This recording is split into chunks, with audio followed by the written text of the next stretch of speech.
मित्रांनो, as doctors आमच्याकडे तऱ्हेतऱ्हेचे patient ट्रीटमेंटसाठी येतात. त्यामध्ये बरेचदा काही अशा इंटरेस्टिंग केसेस येतात ज्यामध्ये खूप डोकं लावावं लागतं. त्या पेशंटला काय झालं आहे ही एक मोठी मिस्ट्री असते. तर हे कोडं सोडवायसाठी आम्हाला डीपमध्ये उतरून त्या पेशंटची स्टडी करावं लागते, काय घटना घडली त्याची स्टडी करावं लागते आणि शेवटी कसं तरी आपल्याला सोल्युशन मिळतं. अशा 100 इंटरेस्टिंग केसेसची आम्ही एक सिरीज बनवली आहे. आज आपण बोलूया केस नंबर 3 बद्दल, नकार. मित्रांनो, बरेचदा काहीतरी स्ट्रेसफुल किंवा कठीण गोष्ट ऐकल्यानंतर किंवा खूप दुःखी अशी गोष्ट ऐकल्यानंतर आपण त्या गोष्टीला नकार देतो. ही मानवाची एक डिफेन्स मेकॅनिझम आहे.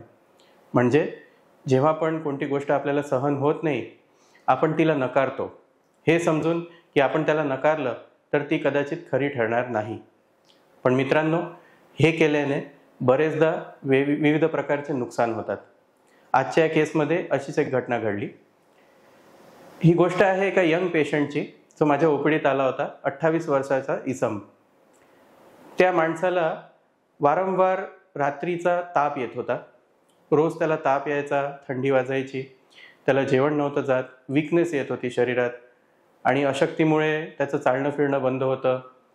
तो जॉबवर नव्हता जात आणि घरी बसून असा 28 वर्षाचा मुलगा आणि त्याचे चिंतित पॅरेंट्स. असे पॅरेंट्स या मुलाला घेऊन आले आणि म्हटले, डॉक्टर साहेब, आम्ही जवळपास वर्षभरापासून विविध डॉक्टरांकडे गेलो आणि बऱ्याच डॉक्टरांनी आम्हाला TB म्हणून सांगितलं. TBचं औषध आम्ही ऑलमोस्ट 6 महिन्यांपासून घेऊन राहिलो. पहिले 2 महिने TBची नॉर्मल औषधी जी आहे ती आम्ही केली. त्यानंतर काही फरक नव्हता म्हणून दुसऱ्या डॉक्टरांकडे गेलो. त्यांनी TBचे अजून नवीन औषधं या पेशंटला देऊन पाहिले, पण याच्या कंडिशनमध्ये कोणताच सुधार नाही. याचं वजन दिवसेंदिवस कमी होत चाललं आहे, याला रोज ताप येतो आहे आणि भयानक अशक्ती आहे. तर तुम्ही थोडं पाहून यामध्ये काही सोल्युशन निघू शकेल की नाही हे सांगा. मी त्यांना म्हटलं की मला आजवर या पेशंटची जी काही तपास झाली आहे, ज्या ज्या डॉक्टरांनी यांना बघितलं आहे, त्या सगळ्या फाईल मला एकदा दाखवा. मला एकदा या पेशंटची स्टडी करायची आहे. सध्याला जी कंडिशन असेल ती ठीक आहे, त्यामध्ये आपण काही सोल्युशन काढायचा प्रयत्न करू, पण आत्तापर्यंत या पेशंटसोबत काय झालं आहे हे जाणून घेणं फार गरजेचं आहे. तर त्यांनी म्हटलं की फाईल मेडिक्लेममध्ये गेली आणि आम्ही तसे बिहारचे राहणारे आहोत म्हणून अर्ध्या फाईल तिकडे पडलेल्या आहेत आणि आमच्याकडे सध्या कोणताच प्रिव्हियस रेकॉर्ड अवेलेबल नाही आहे. तुम्ही फ्रेश फाईल बनवा, नवीन फाईल बनवा आणि तुमच्यानुसार तुम्हाला ज्या काही तपास करायचे असतील तुम्ही करा. मी म्हटलं बरोबर आहे, पण तरीही जर तुमच्या गावाकडे कोणी दुसरे तुमचे नातेवाईक राहत असतील किंवा तुमचे ओळखीचे मित्रपरिवार कोणी असतील, त्यांना एकदा घरी जाऊन त्या फाईल्सचे फोटो घेऊन तरी ॲटलिस्ट मला पाठवायला लावा. तर त्या लोकांनी फार काही ते कन्व्हिन्स नव्हते, पण त्यांनी म्हटलं ठीक आहे, आम्ही प्रयत्न करतो, पण तुम्ही ॲटलिस्ट सध्या ट्रीटमेंट सुरू करा. तर ठीक आहे. पेशंटचे अमुक ब्लड टेस्ट केले गेले, त्यामध्ये थोड्याफार काही इश्यूज होते, त्याच्यामुळे सोनोग्राफी केली गेली. सोनोग्राफीमध्ये पोटामध्ये बऱ्याचशा लसिका ग्रंथी वाढलेल्या होत्या. पेशंट आल्यानंतर मी स्वतः गळ्याची आणि पायाची सोनोग्राफी केली, तर गळ्यामध्ये पण बरेचसे लसिका ग्रंथी यांवर सूज आलेली होती, लिम्फ नोड्स वाढलेले होते. त्याच्यामुळे TBची शक्यता तर होतीच होती, पण TBचं औषध काम नव्हतं करत. त्यामुळे हे डिसाईड केलं की आपण या गाठीला काढून त्याची बायोप्सी करूया. TBचे बरेच प्रकार असतात, MDR TB, XDR TB, ज्यावर TBची नॉर्मल औषधी काम करत नाही, तर त्यांना वेगळे औषधं द्यावं लागतात, बरेचदा इंजेक्शन्स द्यावं लागतात आणि त्यांची ट्रीटमेंट पण खूप लांबपर्यंत चालते. म्हणजे ऑलमोस्ट 1.5 ते 2 वर्ष आपल्याला त्यांची ट्रीटमेंट करावं लागते. तर त्यामुळे ऑपरेशन केलं. ऑपरेशन दरम्यान जे लिम्फ नोड मी बाहेर काढलं, त्यामध्ये TB सारखी शक्यता कमी वाटत होती आणि मला कॅन्सरची शक्यता जास्त वाटत होती. मी रिलेटिव्हला बाहेर येऊन सांगितलं की गाठ तर आपण काढली आहे, त्याला बायोप्सी, कल्चर सगळ्या टेस्टसाठी आपण पाठवत आहे, पण मला थोडं डाऊटफुल वाटत आहे. TB सारखी गाठ वाटत नाही आहे जी आपण नेहमी काढतो.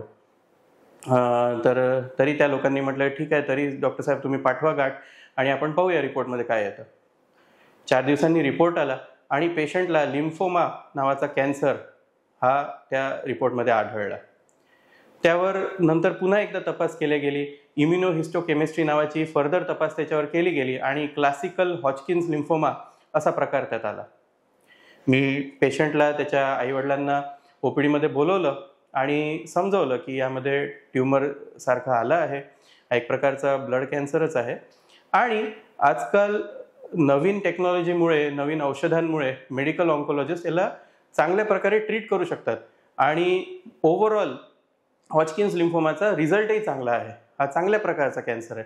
जर तुम्ही ताबडतोब औषधी सुरू केली, याची किमोथेरपी सुरू केली, तर तुम्ही पेशंटला संपूर्णपणे ठीक करू शकता. त्या दिवशी मित्रांनो ते सगळे जुने पेपर घेऊन आले आणि मला सांगायला फार दुःख होतं की मला भेटले त्याच्या 10 महिन्यांआधी एका डॉक्टरांनी ही सगळी प्रोसेस केली होती. त्यांनी बायोप्सीसुद्धा केली होती आणि त्यांनी ट्रू कट बायोप्सी केली, म्हणजे गननी छोटा तुकडा घेतला होता, त्याच्यामुळे त्याचा निशाण नव्हता.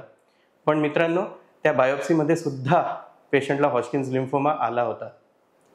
पण बिकॉज त्याच्या परिवाराला ते ऐकायचं नव्हतं की आपल्या मुलाला कॅन्सर असू शकतो किंवा पेशंटला ते स्वीकारायचं नव्हतं, ते लोक या गोष्टीला नकार देत होते. त्यामुळे त्यांनी हे जुने सगळे पेपर लपवून दुसऱ्या डॉक्टरांना अप्रोच केलं आणि बिकॉज TBची शंका होतीच होती, कारण लिम्फोमा आणि TB या सारख्याच डिझिजेस आहेत. त्यामुळे दुसऱ्या डॉक्टरांनी नाईलाजाने त्यांना TBची ट्रीटमेंट सुरू केली, जेव्हा की पेशंटला त्या ट्रीटमेंटची गरजच नव्हती. 10 महिने पेशंट चुकीची ट्रीटमेंट घेऊन माझ्यापर्यंत पोहोचला. मित्रांनो विचार करा, तेवढ्या दिवसांमध्ये जर त्यांनी कॅन्सरची ट्रीटमेंट घेतली असती तर तो कधीच ठीक झाला असता. रादर त्याच्या शरीरामध्ये कॅन्सर तोपर्यंत अजून स्प्रेड झाला एवढ्या 10 महिन्यात. तर एवढी छोटीशी गोष्ट आहे, जर त्या लोकांनी त्या रिपोर्टला तेव्हाच स्वीकारलं असतं तर त्या रोगीला आधीच चांगली ट्रीटमेंट मिळाली असती आणि तो संपूर्णपणे ठीक झाला असता. पण कॅन्सर या शब्दाचा जो वेटेज आहे आणि त्याची जी भीती आहे ती लोकांमध्ये एवढी जास्त आहे की आपण त्या गोष्टीला नकारतो. मित्रांनो या सगळ्या गोष्टीतनं समजण्यासारखं काय, तर एक सर्वात महत्त्वाची गोष्ट म्हणजे पेशंटची हिस्ट्री. पेशंटला आधीपासून काय झालं, त्याची आधी काय तपास झाली आहे, त्याचे जुने सगळे पेपर हे डॉक्टरांसाठी फार गरजेचे असतात. हे तुम्ही नेहमी शेअर केले पाहिजे. कदाचित त्यामध्ये अशी काही गोष्ट आपल्याला पकडता येईल ज्याच्यामुळे पेशंटचा आपण बरोबर डायग्नोसिस करू शकतो आणि त्याला चांगली ट्रीटमेंट देऊ शकतो. आणि दुसरी गोष्ट, रोग कोणताही असो त्यामध्ये काही ना काही सोल्युशन जनरली आपल्याला मिळतं आणि नाही मिळत असलं तर चुकीची ट्रीटमेंट देऊन तुम्ही पेशंटला ठीक नाही करत आहे, त्याचा त्रास वाढवत आहे. त्याच्यामुळे मित्रांनो तुम्ही सगळी इन्फॉर्मेशन तुमच्या डॉक्टरांसोबत शेअर करा आणि जर अनफॉर्च्युनेटली अशी काही खराब डिझीज किंवा असा खराब रोग जर पेशंटला असला तर त्याला स्वीकारून घ्या आणि त्यातनं आपण काही एक मिळून सोल्युशन काढू शकतो. धन्यवाद.